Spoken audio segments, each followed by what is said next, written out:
Okay, I'd like to show you how to add transitions, and transitions really increase the quality of a film, the look and feel of a film. Where are they? You know what I'm going to do? I'm going to turn off my tools right there. I'm going to come down here, bottom right hand side, see these two triangles that are touching.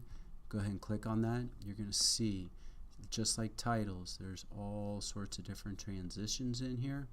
I'm going to recommend, I'm going to come in here and click on dissolves.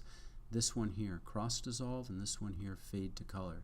Highly recommend you use these two transitions.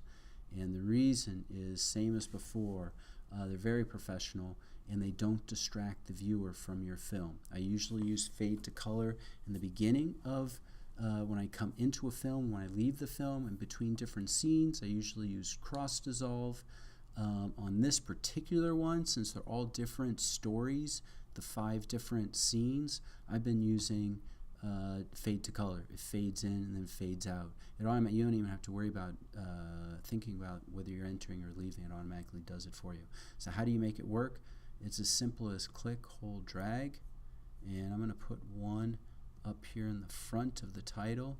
Now as I add these on, what's interesting is if the transition, remember I was showing you with the clips that if you had cut something down, a transition needs to grab onto 2 films, and it takes a little piece of one and it takes a little piece of the other side, and that's how it combines it and makes that transition. Well, if it doesn't have anything to grab onto, because what it's usually grabbing onto is the excess, the leftover from when you brought the film in earlier. So on this clip right here, because on one side, remember that part that was not used? Well, that's what it's grabbing onto. That's what it's using in the fade in, fade out, or the cross dissolve. And same if I had done it on this, that you wouldn't see it. And actually, you know what I'm going to do? I'm going to bring this down just a little bit. Because then hopefully, because outside of that, it's going to ask us, hey, I don't have anything to grab onto. Do you mind if I force it onto the parts that are actually on the timeline? I always say yeah, but you run the risk that it'll combine in a fade in, fade out, or cross dissolve, or one of the transitions. It'll go over something that's important in the film. That's a risk you're taking. I actually think it's worth it because it looks really good, but you'll have to judge that as you apply it. So how do you apply it? You just saw me apply the first one. Let's say I want to cross dissolve here, and it should ask me. Yep, see, it had nothing to grab onto. I'm going to say go ahead, and it should.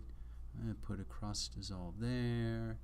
Yep, I'm going to do fade to color and see what happens right here. And nope, it actually wants it too. So go ahead, and that one worked because it had enough to grab onto. Oh, it didn't have enough to grab onto on that side. It did have enough to grab onto on this side. Interesting. And then I'm going to go a fade out at the very end and a fade. So if this makes sense to you, it's very simple. Go ahead, try it.